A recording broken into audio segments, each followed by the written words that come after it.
This week's episode of Wizards of Waverly Pod is sponsored by Care Of. Spring is upon us, and I'd rather enjoy the change in weather feeling my best self thanks to Care Of. Care Of is a health and wellness company that ships high-quality, personalized vitamins, supplements, and powders conveniently to your door every single month.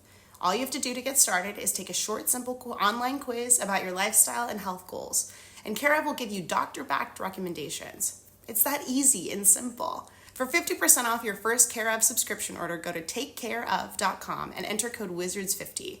One more time, that's for 50% off your first Care Of subscription order, go to takecareof.com and enter WIZARDS50.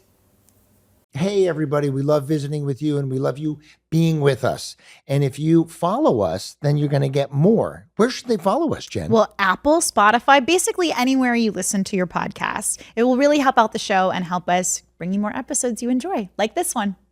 Bob, boom. What?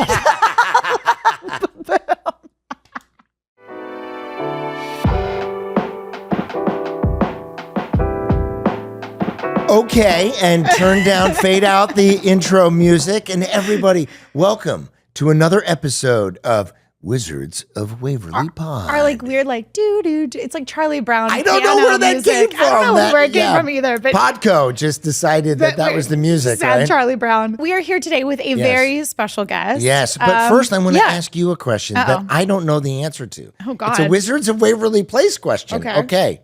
What, Jennifer Stone, is your favorite Wizards episode? The silent movie episode. Well, she knows that a little too quickly, Yeah. everybody. Yeah, I like the silent because movie you episode. just love that time. Yeah, and I everything. love film history, and I love silent movies and just like that different art form that it took, and switching from like silence to talkies. I wish I was more knowledgeable at the time because I feel like I would have done a better job, because I watch it back now and I'm like, oh, I was just total shit. That one's my favorite just because it sort of leaned into my love of like old Hollywood. I have a wonderful photo, and hopefully I'll find it and then we can post it for this. But I have a great photo of all of us on set. Yeah. You know. Yeah. I know that one. That's a good one. Yeah. What's your favorite episode? Well, I say the quinceañera one, but now I'm watching all of the I loved it. It was really that dance that Selena and I had was. It still makes me emotional. I'm getting emotional now. It's too early in the episode. The family game night. I mean, there's a lot of episodes that I have forgotten about, but now I'm watching. So I'm going to make a list for you. Okay. Please do. All right. So we have a very special guest, everybody. We're so aggressive. Very special guest.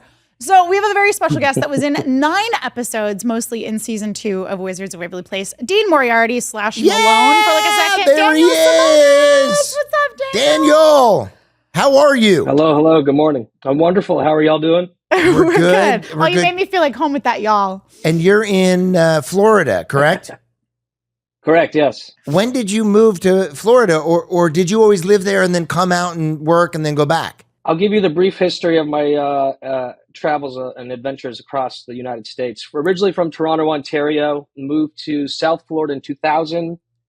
I started modeling acting in Toronto. When I moved to Miami area, got into it there. They said, hey, go to New York. New York said, hey, go to LA. Spent 15 years in Los Angeles from 2004 till about 2019. And then back to Florida after the COVID hit. And I was doing different things with my life, moved into different career opportunities. So I wasn't tied down to a place. Yeah. Went Florida for a couple of years, New York again. And then now I've been in South Florida for about 3 years. I have so many questions that I want to ask. Well, ask them. You know, it's so funny because I grew up in Toronto and I moved to Miami to be an actor model as well. And then, no, I'm just kidding. My dumbass. I'm like, you did? I'm being silly. I'm going to shut up. So Lord. was there a difference between growing up in Toronto and Canada and then coming to America? I mean, was there a difference for you? You know, I've spent a lot of time thinking about that, honestly, and there is geographical differences, changes, ideologies, people, but I also was in very crucial times of development as a human, right? From birth till 10, 11 years old, that's a set of experiences in that age category. And then from 11 till 14, 15, being in South Florida, that's, you know, your body's changing, your relationships are changing, school's changing. So having moved geographically a few times during those crucial periods of development, I don't know which one played more of a role. Yeah. Leaving my family had a big impact. But then again, who's to say I wouldn't have had the same experiences in Toronto in high school than I did in California or Florida, right? Yeah. Right. I was the type that, this is what got me in entertainment. I was the type that could be dropped off in the middle of a crowded room and get to know everybody, stick my hand out, look people in the eye. And that's, I think, what was the beginning of my success, I guess you could call it, in acting and modeling career. Right? What a wonderful thing. I'm sorry. No. What a wonderful thing that you had that confidence as a young man, because it's a wonderful thing, because then the doors open. You get to experience so many more things rather than kind of lurking in the corner like a creepy, weird person like me. No. I was like, I was I had a lurking lot in of the that corner. too. I was kind of doing some research before this interview, which felt super weird, by the way, because we've known each other since like the preteen like actor crowd with like Taylor Spritler and all that kind of stuff. But because I knew you even before Wizards, before you on Wizards. But weren't you discovered in a mall? Is that true? No, that is not true. Okay, how did you get into modeling and acting then? And you got to fix your IMDb then, because that's what it says. I've been so disconnected from the entertainment industry as a whole that there's a lot of stuff written out there. There's chatter, there's edits made, and I don't really pay it much mind. So, but that's I will. Probably the healthiest approach. Yeah. It's the healthiest approach. Well, you can set the record straight here. You've heard it first. There we go. The truth on Wizards of Waverly Pod. Daniel, take it away. But yeah, how did you get into modeling, and how did it like transition into acting? So it did start as modeling in Toronto at 5 years old. My brother had made his way into it. I don't know exactly how he got started, to be honest, but I knew that he did it and it was cool because he did it. And I was going to do it too. As the story goes, as I can recall it, we had a neighbor who was a photographer for a marketing company. Okay. And I was a little 5-year-old dude out front, and we would chat, and he'd go, dang, he's got some kind of look, and he can look me in the eyes as a child. Like, let me take some photos and we'll see how it goes. And my earliest memories of being on a set doing any kind of entertainment was photo shoots for some jeans and stock photos, maybe for like a toy or a brand or something. And hey, look this way. And I was able to do that. Look that way. Make a face. Be surprised. Whatever it was. And that just grew and grew. And then it was commercials. I could actually say words following direction. Wow. Yeah. Look at that. He's sellable. Yeah. And then once we moved to Florida, it was for my father's work, actually. So we got green carded up and moved down thanks to his wonderful job. And asked around, found an agent down in Miami. World of Kids, I believe, was my first agency. I've heard of down that on one. Ocean Boulevard, if I remember correctly. And it grew from there. I started doing independent films, student films, 10, 15 minutes, getting paid in Taco Bell and $20 for gas. Yeah. Just doing the thing, you know. Yeah, I know it well. Start. Get in where we could fit in. Built a resume off of stuff nobody will ever see. But I had a resume this big in 4 years. And they'll never see the light of day. You'll never know what they're called. I can't even remember them. But the point being is that I started practicing. I got used to, watch out for this hot light up here. Watch out for those cables. This person does that. That person does that. And the whole process really interested me, especially the props and scenic department, which we'll get into that at some point because it ties into kind of what I've done since the show. Yeah, that was my start, and things went good. And from Florida, you said you went to New York, and then they told you to go to LA. I always love this question. I love that I'm complimenting myself on the question. When you landed in LA, what part of town did you guys choose to live? Like what part of North town? Hollywood. North Hollywood. Were you in the Oakwood crowd with the rest of us? Oh, thank you. Jeez, wow. Yeah, talk about a blast from the past, right? Before we moved, we did a few pilot seasons, a few episodic seasons. Oakwood, we did, I think, 3 different seasons for like a month or 2 at a time until I actually started booking regularly, that it made more sense and I had the finances to stay in California than it was to fly back and forth. Yeah. Oakwood, thank you for that reminder. Yeah, no. So for those who don't know, Oakwood was like this weird, they've changed it now, but it was like this weird legendary sort of like young Hollywood place. It's where all the studios and everybody put people up, or that's where you stayed. And that was like and your it's kind right of by community. like Warner Brothers, Universal, and it's like fully furnished. You could stay like month to month or 3 months. Like my mom and I stayed at the Oakwood with the little pull down bed for the studio apartment. Yes, the Murphy bed. What was it? What, do you remember any of the pilots or things that you auditioned for during that time? Oh, I do, kind of. There's a lot of things. I've seen movies come out, or I've rewatched movies, and I've gone, "Ooh, I went for that part." And part of me goes, "Ugh." At the time, no, but I can remember the first thing that I booked, which we were like, "Oh, maybe I'll stick around." Yeah. I mean, for the time, I think I pretty much went out for, I don't want to exaggerate, but like almost everything. What was the first thing you booked? It was a co-star on Zoe 101. Ah. Nice. I was titled as cute boy number 2, and this is what I did. Here, I'll do it for you. Nice. Daniel has turned his head. Cute. That's a very Luke Perry move right there. That was very cute boy number 2. Yeah. Very much. I did that twice, and that was it. Amazing. Well, and how did the audition for? So I know, because I mean, you and I were in that grind around the same time of just like auditioning for literally everything, whether it was commercials or dramas or comedies or whatever. How did the audition for Wizards come about? What do you remember about that? I have a few specific memories on that, which are, I think, fun to share. And again, this is my recollection, but this is what I was told when I went in and when I booked the show. Yeah. How did it come about? So after I did Zoe 101, I booked a guest star on Everybody Hates Chris shortly after that. And then while on set for that, I found out I booked something else. So I go, oh, okay, this is pretty cool.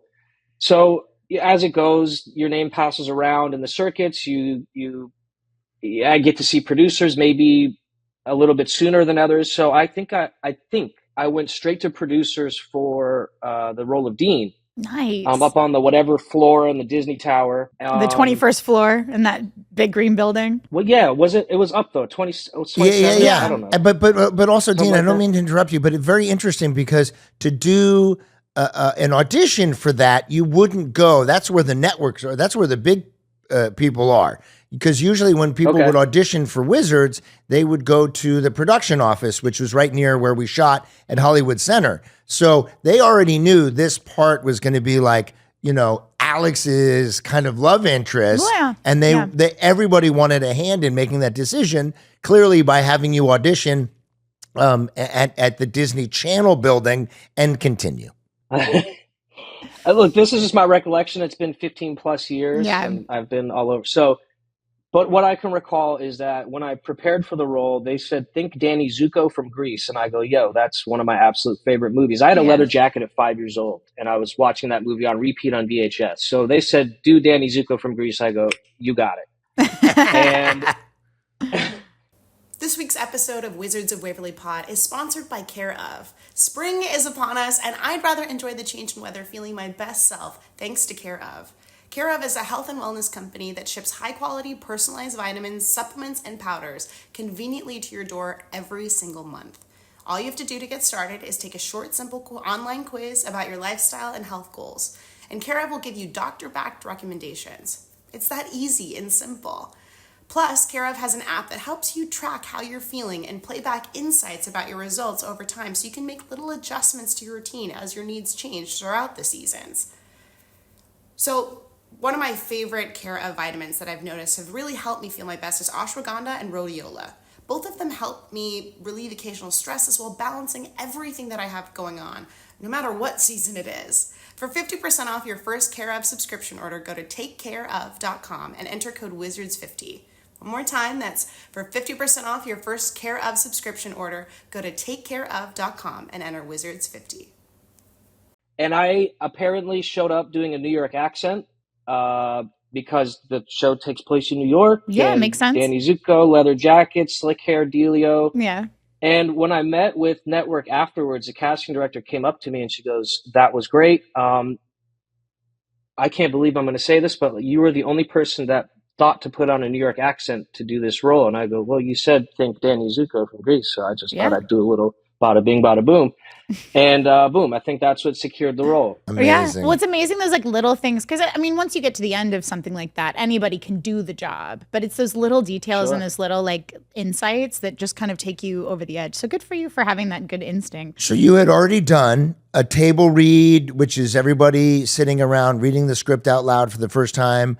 And, you know, all of the heads of the departments are there and stuff. So take me through that first week of you working on the show. So you're there, you're doing the table read, you're going and now putting it on its feet. Because listen, there have been people who do the table read, actors, and then they go and case in point, me, you go and you start rehearsing, and then sometimes you don't go back and they have a different actor. You know what I mean? Like, did that dawn on you at all that you had to keep up the level? You hadn't, you know, until you're on television, you don't really have the job technically, in my opinion. Well, even then, you can come back as somebody else the next episode. I replaced someone on the show, But here's the thing, because I was wondering about that, because you did come in season 2, which as an actor is sometimes hard to come in when the show's already established. But at the same time, like, you knew me, you knew David, like, you knew kind of us a little bit. So did that take the edge off, or was it kind of hard to come in into a show that had already been going for a season? So to both of your questions or points, I'm going to be honest that it's hard to really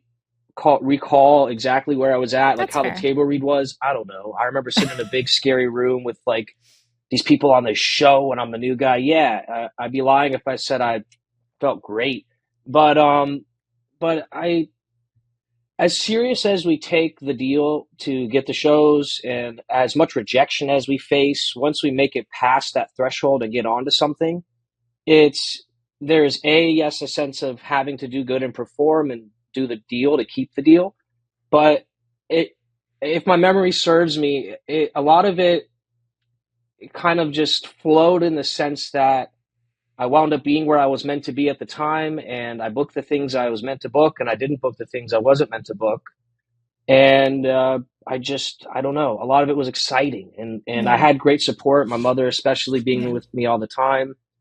I don't know. I know I was shitting my pants a little bit just because it was. Listen, I was a series regular. I had done a whole season and many episodes of television. Every time I sit down and do a table read, I'm nervous. I want it to go well. You know, I always would prepare and do that.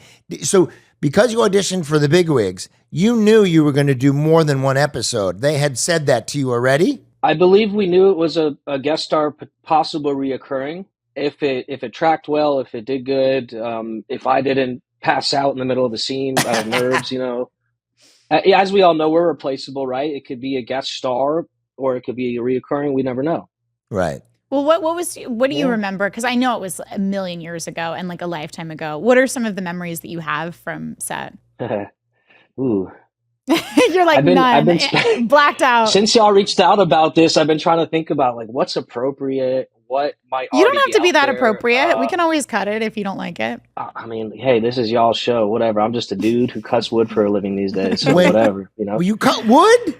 No, Daniel's a fascinating man. I remember, can I just tell you, which granted, I mean, I had a crush on every dude that came on the show, but I had the biggest crush on you when we filmed Wizards. And I remember like, I don't know, I have this weird visceral memory of like, there was like a roller rink or like an arcade set or something. Yes. And just like Dean's Corner. Yeah, it was the roller rink. Yeah. And I just remember like following you around, like trying to seem so cool. And like, I remember you did like stick and poke tattoos at the time, and I like tried to give myself one so I could be cool. My God. Yeah, like which granted I did a horrible job. Like it was like a safety pin, like because I think you told me how to do it. Like yeah, just awful. But like yeah, I remember like following you around like just like the sad 14-year-old being like he's so cute. That's so like, funny. So dumb. So when we asked you to do the podcast, what was the first kind of memory or story that you remember that came into your brain?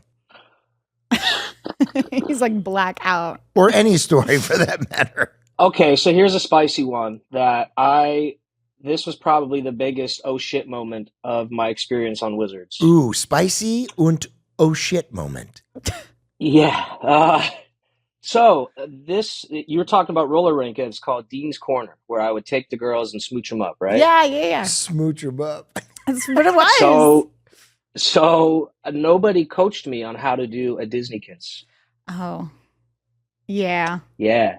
You could probably fill in the blanks, but I'll give you the Actually, nitty-gritty you just details. So it's triggered very that memory. technical. Like when you're doing a kiss, usually in a movie, in a film, it's a little more kind of, let's say, realistic, where you might open your mouth, but technically You might breathe. Well, I mean, like I did. Sorry, I didn't mean to interrupt you, but I did kiss. I kissed Lauren Graham on a show, and it was like, you know, I said to her, "Should I go right or left, or what's what do you want me to do?" And it was just a kiss on the lips, Yeah. you know, closed mouth. I mean, it's a technical thing. So no one came up to you But and the said, Disney "This kiss is is how." different because like we had other Dan, not Danielle Benson, who played Zeke, and we were talking about our kiss, and it was just this like rigor mortis, closed mouth, like barely peck. Yeah. I mean, that's what the Disney Channel kiss is. It's like this weird rigor mortis thing. So yeah, so nobody told you about that. No, and I was 18 at the time, so Yeah. imagine what I'm up to in my personal life.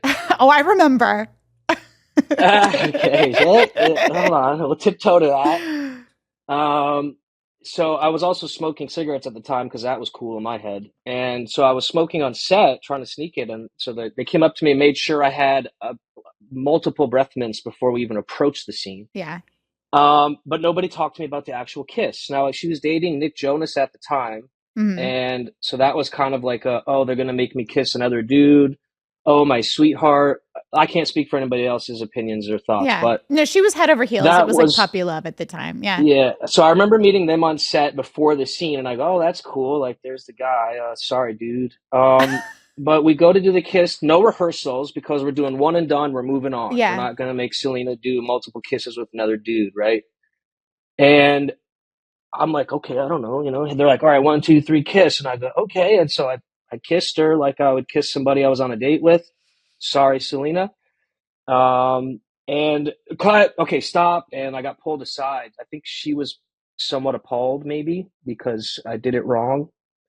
And they gave me a talking to, like, okay, this is not how we do this on the show. Oh, and I said, okay, what do you want me to do? And then they gave me the rigor mortis lip touch deal. Yeah.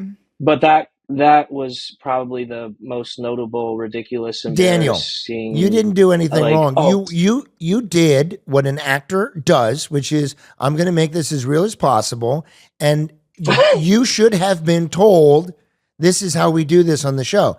100%. You should have been given that information prior to. But to there was a having lot that of happen. stuff that Disney just thought you knew. You know what I mean? Right, So it's like, but also too, like at the time you were 18, like that's not the network you're watching. You know what I mean? So it's not like you, but yeah, there was a lot of stuff that was just like unsaid that you were supposed to just know by osmosis. Right. I So, guess. but then now, question, you are told that you have to shoot it differently. You go in there and shoot it again, correct? Yes. And then does Nick Jonas talk to you afterwards, or no? Did he? No, not at all. No. Okay. No, it was. Nick I don't didn't even, talk like, much. I don't even know if it was you know how we personalize things, and in my mind, Yeah. oh wow, like I really fucked up. I heard Selena was upset about it. I was told strictly by producers how to do it better, and I said okay. And then we did it again, and we did the thing, and then we moved on. And then Yeah. it was never talked to me again. But it just, for me, that stuck out as like an oh Well, shit yeah. moment. And I wonder if that was her first kiss on camera. I think it was on the show. Yeah, there I was think some because I kind don't of, think like, Riley she ever had a kiss with moment before about then. it. Yeah. Yeah. Oh man, that's a lot of pressure, and just like that is an oh shit moment of like, oh crap, like Yeah. you know, because you want to do that well and do it right and efficiently and move on. And Listen, I had a kiss situation in a movie, and it was interesting. It was with Rebecca Gayheart, and we were doing a movie called Hair Shirt, which turned into Too Smooth. And hair shirt, like yeah, like you're in pain. Like a hair shirt is a torture thing that you put on. You know? Yes. Okay. So no one talked to me about the kissing and the whatnots, but my character was very obsessed with her, a gorgeous woman, and I'm supposed to do something, and then she likes me, and we kiss, and we were going to rehearse, and I was like, are we kissing in the rehearsal? No, we shouldn't, because it's our first kiss in real life, you know? So we're doing the rehearsal, and she goes for the kiss, and I'm like, okay, we're kissing. We do a little kissy, and then we're rehearsing again, which doesn't happen in movies anymore, everybody. You don't rehearse. You don't We have don't have the time. So she goes for the kiss again, and I was like, oh, I said, hey, because this is our first time we kiss as characters. How about we save it? And no one had ever told Rebecca Gayheart, I don't want to kiss you. You know what I mean? But she was shocked. But then realism is what I'm trying to say. Yeah. Like, you were going for realism. And I think that, again, someone should have told you that, I was going to say a grown up, but someone just in charge should have said to you, hey, we just do a little peck, and that whatever it is. So thank you for sharing that story with us. It's a big deal. That's a funny thing when you're 18 on set and something like that happens. I don't want to throw anybody under a bus or anything and say, oh, they shoulda, coulda, whatever. Maybe they did, to be honest with you. It was 15, 16 years ago. And I'm nervous. I'm excited. Like, it's Selena Gomez at the time, dude. Like, okay. So, hey, I could have just heard static when they told me what to do. I don't know. But my recollection is it's also kind of a weird thing going up to like preteens and teenagers and things like that and being like, so when you make out, like it's kind of an odd thing for an adult to do. It's a very odd thing to one, be married or in a relationship, and then you go into a movie and you're supposed to look into someone's eyes with love and kiss them and touch them. And, actors now, grown-up actors, have to be almost naked and simulate sex. You know what I mean? Like, poor things. There's a lot of simulation in there, and it's intense. There is. Look, I did a movie called Bachelor Man where I had to like pretend to be with all these women and all this.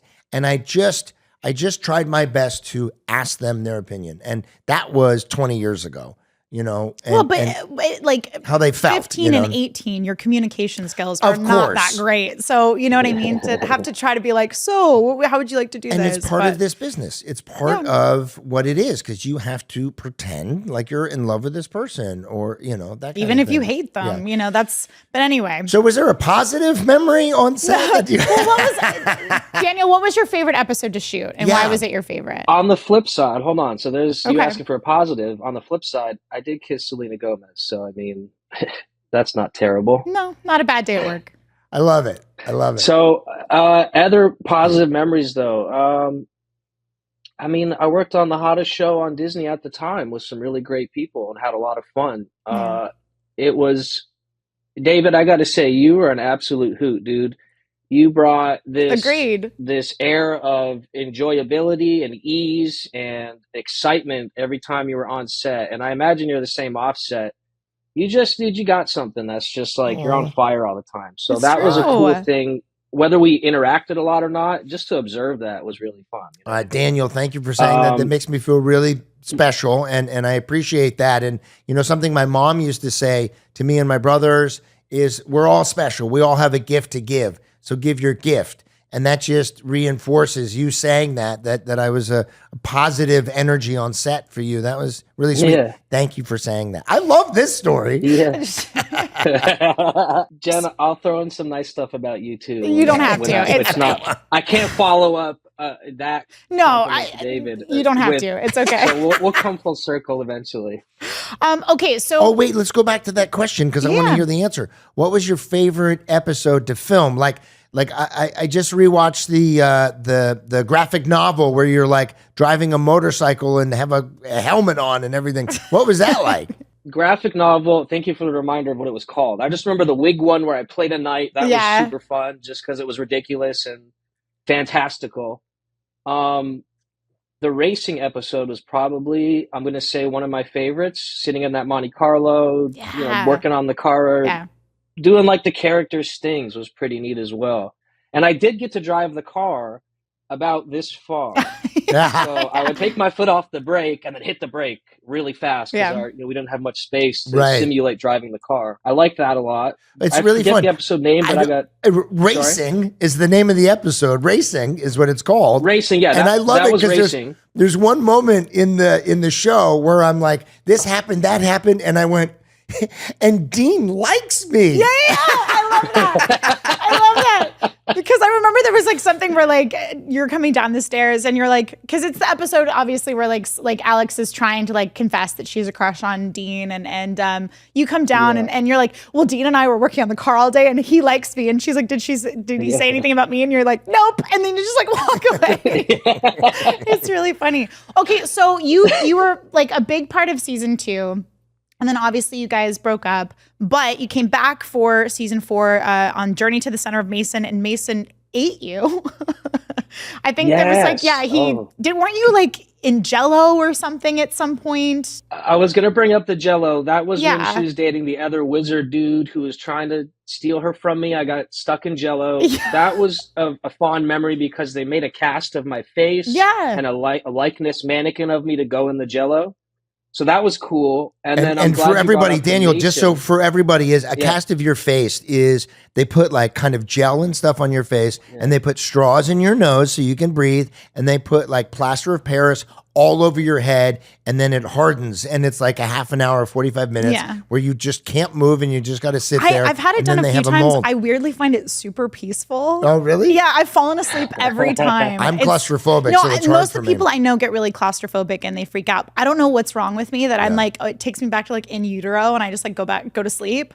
But because it's like warm and dark, and But so they made the cast of your head so that they could put you in the Jello. Is that what happened? Yep. And the other wizard dude, was that Greg? Like, it was Mason. It was Greg. Greg Sulkin is the one who ingested you. Yes, correct. How did you feel about your end? How did you feel about Dean's like end? Were you happy with it? Do you wish that it had gone a little differently? I don't know how to really answer that, because there's two sides to the coin of, on one hand, it would have been great to continue on. I think in my personal life, I was in some strange places that it was probably appropriate that my character did his bit. I had a great time. And then they brought on somebody else who was more along the lines of like doing a sustainable Disney character career kind of role. I don't think that was, for me personally, like that was the angle I wanted to do. I didn't want to be a Disney actor for my whole life. That wasn't really like what I got into show business for, was like be on a kid show forever. But then again, that was like probably the highlight or the height of my career. After that, I'd done a few other smaller things that were more passion projects. Didn't do me any favors in the long run. Yeah. But I got introduced to behind the scenes work, and that really took off for me after I finished the show. Can you elaborate on that a little bit about behind the scenes? What does that mean? What did you transition into? A couple of independents that I did after Wizards, I was suggested not to take them because they had a particular following and it wouldn't do me any favors in my career. But on those sets, I met and hung out with a lot the scenic guys and the prop masters.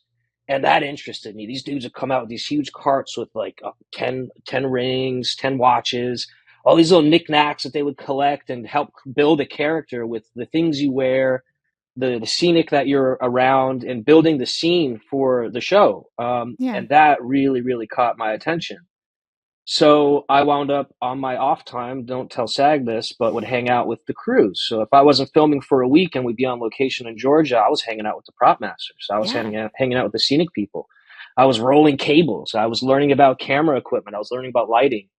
And I really fell in love with that. So when it actually came to be, I had a couple friends that were working in union prop shops that would give me non-union work sometimes. Because I've been doing carpentry for a long time, which was funny about my character too. He was like a master in shop class at school. And true to life, I was into carpentry and tattoos. That's like my life. No, I remember that. So I started working in some non-union prop shops, building wall flats, learning about how they do molding, painting, finishing, making little doodads and knickknacks to build a scene. And that's where I love that. To. I love that you did that. And I say to my kids and to anybody that I meet, if you can find something that you really enjoy doing and make money at it, you're golden. Yeah, like, that is a dream. Beautiful thing. And also you thank you for sharing that story.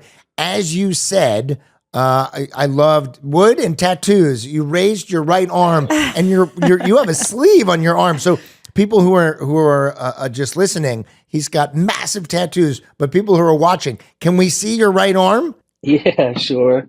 Oh, Nice. wow. Look at that. The whole, you got a Knuckles sleeve. all the You way got, to the What was top. your, I'm trying to remember, because like I said, I Wow. remember you doing like stick and poke back in the day. What was your first tattoo?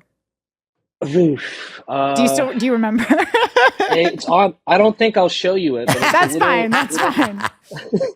little tattoo on my upper thigh that I used a sewing needle and thread and a pencil, and I bought some tattoo ink down on Hollywood Boulevard because I could Classic. get out of town and do that. And Yeah. and I just it's my Amazing. initials with a little shamrock and the year '07 when I first did it. Oh, That God. is so cool. I'm like, I love that. I'm not a tattoo person. Yeah. My daughter and my wife have tattoos and stuff, but I mean, we're talking 15 years ago or whatever. I love that you did your own tattoo. That's so cool. well, imagine me at 14. I remember you showing me, I don't know how up on your thigh is. Maybe it wasn't that one, but there was like some house party or something. And I have a vivid memory of you like showing me like your different stick and pokes tattoos. And so for me at like 14, 15, I was just like, That's cool. yeah, it was super cool. Also back then, by the way, I'm a lot older, but when I was in high school, there were like 2 people who had tattoos. Those were the tattoo people. And now it's like in high school, there's 2 people who don't have tattoos. It just is. Yeah. It's interesting. It's such a beautiful art form and expression of just kind of like your journey. That's what I've always loved about tattoos as well. But so are you still working on props, or are you doing carpentry, or a little bit of everything? Because I always just remember you being a curious person and always into really interesting things. Thanks. You're welcome. That's nice. Oh yeah, I had to take that in for a moment. I'm like, that's nice. Thank you. That's true. I'm not still doing anything in entertainment. I am doing strictly finished carpentry with a company now down in South Florida. Nice. One thing led to another. When I moved down here, I started my own business for a little while and then fell into doing finished carpentry. So someone else could tell me when and where to be there, and I don't have to worry about all the fine details. Fair which enough. Works for me today. What was I for love you? that you started your own business. I think that's awesome. Yeah. I love that. I just I've started. had like 7 businesses over the years. It's amazing. Listen, I love what trickle flow is my thing. Like do a little bit of this. Don't pigeonhole yourself into one thing. Try stuff. Like I just opened a cafe, the Bigfoot Cafe in Pine Mountain. And it is so much fun. I had no idea what to do. I mean, I had produced a podcast and directed and done stuff like that. But to go, okay, I'm going to start this business. Like that is amazing. What I know I interrupted you, Jenna. I'm really sorry. It's how we talk, David. Yeah. We just interrupt each But other. what was the first business that you were like, okay, I'm going to do this? What was that? The very first, I would say, was a hobby turned, I made a couple dollars doing this. And it was before and during Wizards. I started, I called it Freedom Wood Designs. If you can't tell, freedom is kind of a big thing to me. And I was making like little treasure chests and wine racks and little dinky wooden things. And I made, I don't know, maybe $1,000 collectively over like 2 years. But I was auditioning and doing shows, and then my downtime, my pops is a carpenter, we had all the tools, so I would tinker with stuff. Shortly after doing Wizards, I went to school for locksmithing, and I got a license to locksmith. That's awesome. And I started a locksmithing business. So I was going around breaking into people's houses for money legally. That's so cool. Popping cars open, I was just, my mind is attracted to mechanical things, how things work, how to build, how to create, change things, fix things. So everything I've done has pretty much been along those lines, like behind the camera work as well, doing lighting, setting up trussing, staging. This is how the whole show goes together. Because you look at a show and you see a big picture and mostly the celebrity in the middle of the whole thing. But there's this whole world that nobody sees, and it really, really grasps. Yeah, and for the people that work on entertainment projects and stuff, I always feel like someone you should do everybody's job. Everybody should. Like I did a very low budget movie called Route 30 with John Putch, and it was a very small group. Like there were 5 big. His motto was, if it doesn't fit in 2 SUVs, we don't need it. But sometimes that's the best way to do Yeah. it. Well, and I one episode, one scene, I held the boom. Yeah. And I was like, holy shit, this is hard. But that's I mean? that's what I love about indie movies is everybody that's there wants to be there. They're not just like cashing a check. Yeah. You know what I mean? And with some I love just, sorry, I'm gonna like logorrhea here, but like you seem to be so attracted to tangible things. And that's one of the things I love as well about just like people coming together to make a story is it's so many different craftsmen. It's so many different artists coming together. And that's what's so beautiful about a set. Granted, there's lots of things in entertainment that are not so beautiful that I don't love, but that aspect is, I totally understand being fascinated by all these different pieces and parts, because it's one of the reasons I'm still, flogging myself and still in the entertainment industry. Was that a hard decision for you to make, by the way, to leave? Or was it something where that chapter of your life was over and it was time for something new? I would say it was a gradual progression we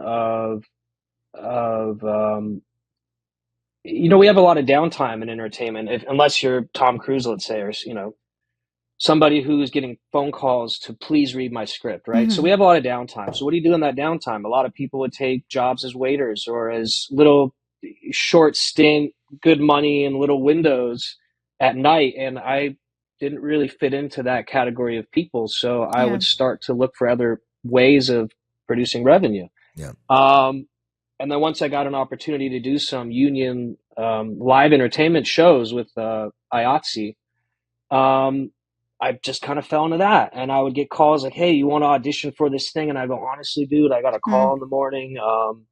I got to be at the show. And IATSE guys, like they're not made of porcelain like a lot of entertainment in front of the camera people are. You know what I mean? Actors that are. was something that They really kind of drew me away from in front of the camera work is like, yo, I'm not a piece of glass. You know what I mean? I can carry my own shit. I'm cut up and scarred all over the place. I don't need to be treated like this fucking porcelain doll thingy. Yeah. These guys, if you call out of a show... I'm very delicate. I'm made out of porcelain. Sorry, go ahead. You look like you got soft skin, Dave. My wife makes sure of that. Thank you. But go ahead. I'm sorry I interrupted you. When I started doing these shows, these guys are no bullshit kind of dudes. You miss a call, like you're back in the back of the line before you can get your union dues caught up. So I kind of really wanted to just jump into that. It was stable. There's always shows. These guys were making money. These dudes are pulling up in new trucks. Like, I want what they got. They're working hard. They're busting their asses. They're working as a team, running around like mad, and they're doing good. So I really leaned into that. There were some other personal life choices, I think, that helped me make that decision move along.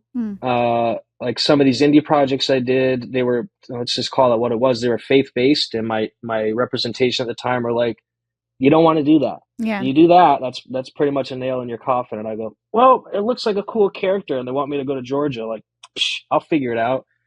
And in hindsight, as a person who's no longer affected or attached to the outcomes of entertainment, whatever that is, I can say, you know what, they were right, that I had good people in my corner giving me suggestions that I didn't take. And at the same time, I was interested in other stuff. What's funny, you said faith. I'm big on the universe and energy, and that things happen for a reason, and that we're there. And I love the fact that you followed your heart, that you took you went the direction that you ended up being very happy with. Listen, your eyes lit up when you were talking about the props and doing set stuff, and you really enjoyed that. So I think you made a very good decision, and I understand that your representation, as you said, was correct in saying if you go that avenue during that time, that it might slow or stop you from working in the business, but that's the avenue you wanted to take, and I think that's a beautiful thing. I love that. I had a great time on those films. And again, I learned a lot about behind the scenes because they were in the indies, that, SAG wasn't there making sure that they put like a helmet on me at all times. Right. So I had the opportunity to spread my wings a little bit and check out some different departments. I have a question, a little off topic, but when you did Wizards and you then went out into the public area, did people recognize you and say, "Hey, you were Dean on the show," or did you get recognized in that? And does that happen at all now that it's playing on Disney Plus again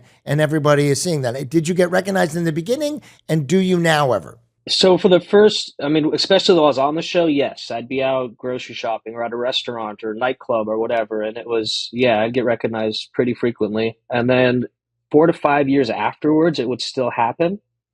But then, especially since I moved around and I pulled back, like again, we all go through our own stuff. So it wasn't like I was out and about all the time. And if I was out, I was hanging out with older folks that were more concerned about the beer in front of them than they were about the kid that was on Disney a couple of years ago. Yeah. So it depended on where I was. But yeah, for quite a few years afterwards. And then the last 5-6 years, maybe like once a month, somebody will go, "Hey, you look familiar." Oh, maybe a year ago, somebody at a Starbucks, it was like the dude behind the counter, just started rewatching the show. And I told him my name and my order, and he just like wrote my name on the cup and looked at me. Wait, excuse me. And he goes, "I just followed you on Instagram." And I go, "Oh, that's cool, dude. What's up?" And we took a picture, and that was it. What is your Instagram handle? Lately, your name? At Dan Samonas. At Dan Samonas. Yeah. Well, and somebody took Daniel. I can't even get my full name. There's a fake rude. profile. I kind of have like a split brain where it's like I'm either an acting brain or I'm in like just nursing or like other life brain. But I always feel like it kind of takes me out a little bit when someone like recognizes you from the show when you're not in that mindset of like being on. Because especially like as a kid actor, I feel like you learn to be on a lot. And so it is kind of a little discombobulating when someone's like, "Hey," and I'm like, "What do I do?" Like, you know what I mean? But yeah, I mean, it's, you mentioned earlier about being on Wizards and how just life, you end up where you're supposed to be when you're supposed to be there. And it sounds like your life has taken you a lot of different twists and turns, as it often does, but it sounds in a beautiful way like you ended up kind of exactly where you're supposed to be. Do you feel like that? Like, what excites you these days? I know it's a big question. I've been going through some experiences in the last year, particularly last year to 3 years, but this last year especially has been really big for personal, emotional growth. Yeah. And perspective has been shifting a lot very rapidly. So I've had a lot of aha moments. For a long time, I've thought back about the shoulda, coulda, wouldas, and if I had just stuck with this and I'd played the game. Like you said, Twitter just came out around the time of the show. I had people in my ear telling me to play the game, post a picture every day, do this, do that. And I go, I'm not that guy, man. I don't sit there and take pictures of myself and post them on social media for the world. I don't have a fun story to knit together for you. You tell me the story to tell and give me money and I'll do it. But I didn't want to play the game. So your question about where I'm at today is I recently have come to this point of like, wow, if I hadn't have done this path, I wouldn't have had this terrible experience, which then helped me to shift a lot of things that brought this really positive experience, then caused me to move here and meet this guy. And now I'm in a place where I've been with, I have a partner now for 2.5 years, and this is the longest relationship I've been in, and I'm 30. Nice. How old am I? 33 years old. Yeah. And I've been with the same girl faithfully for 2.5 years, and it's amazing. We live together. We have a cat, and I'm like, what else would I possibly want in my life right now? Yeah. I got a stable job working with wood, a girl that I love in my life, sharing a space, helping me build a home, and an awesome little cat. And I'm like, what do I want? You know? That's amazing. I'm so Daniel. He got so excited he dropped his water. I'm with you, man. I have a wife who I love. We spend time together, and I have a little puppy, Tony. And like I said, we did a podcast together, or a scripted podcast. We opened a cafe together. We just travel. We live our lives, and I'm happy. Like New Year's came around, and we went down to the beach and we watched the sun rise, and it was like, do you have any affirmations, or what do you want to do? I had nothing, because I'm so content. I'm so happy in my life, Well, it's those, I feel like so much of like your youth, you're going after these huge leaps, right? Like these huge goals you want to accomplish, and it's all about getting there, and it's not about the journey. And as you start to get older, I feel like it's those little things that you really go, wow, I took these kind of things for granted along the way, but it's the day-to-day with those little things that make life really matter. And Daniel, thank you for sharing that, because now everyone who's listening, you know what I mean? That's like a little drop in the reality of everyone's lives, that you can do something that you enjoy doing, make money, and look at your aha moment is, I'm happy. I'm happy with who I'm with. Yeah. I'm happy with my cat. What's your cat's name? George. Okay, what a great name. You have to send, I've become a cat lady, so you have to send me a picture of George. I really want to see him. Yeah, send it to us so that we can post it on the social. Because you don't take pictures of, do you take pictures of your cat? I got 1,000. He's a cat dad. He's a cat dad. He has to. Look, it took me a minute to accept. Like, and my girl and her sister would be like, "You're such a cat dad." I'm like, "I'm not a cat dad. I'm a male caretaker of a cat. I will not call It myself doesn't have a the dad." same ring to it. But I'm a cat dad. Like, it's Yeah. I love that. It is Yeah. what it is. Oh, George! Oh, he's so cute. Oh, Sweet. That I know. actually. I'll They send you sneak some into- better pictures though. Yeah, because please we do. got a I would couple love of to the see favorites. George in all his glory. He's such a goofy little bastard. I love this guy. George actually looks like the cat that I had when I was growing up. Malibu was her name. So sweet. Should we do a crystal ball question? grab the. So we do this thing, Daniel, where we have a crystal ball where we have questions in there, and then it's just some random question that we'll wrap up with. But thank you so much for your time and honesty and openness, and I hope it's good that's to a good see one. you. Is that a good one? Yeah. Hi. No, this is a terrible one. Okay, throw that away. This Okay. one's so weird. Here's another one. Okay. Stand by, Daniel. Oh, okay. How do you know when to move on from a one-sided friendship? Ooh, shit. That's good. That's a good one. Read the first one. This first one's terrible. While you're thinking, the first one was, do you have any hot takes? Yeah, that's the What one does I that was mean? like, that's shit. I A hate hot that. take? What does that mean? Move on. It's trash. I hate it. But yeah, Okay. how do you know when to move on from a relationship in your life? How do you know when it's time that this is not serving you anymore?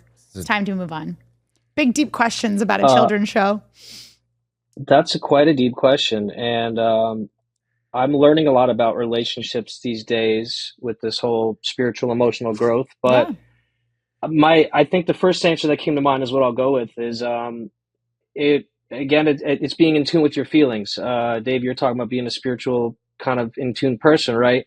I would find myself having extreme anxiety if I was around certain people. Like I had to put out to meet an expectation or to put out something that wasn't me in order to keep the company of this person, or to recognize that, it seems to be a recurring pattern that they want to do or want to get one thing only out of the situation. And that's when it's time to just move along. Yeah. I've unfortunately had this gift of just kind of skating away from people. I've been okay at that, having moved around so much that I'm like, I'll start over.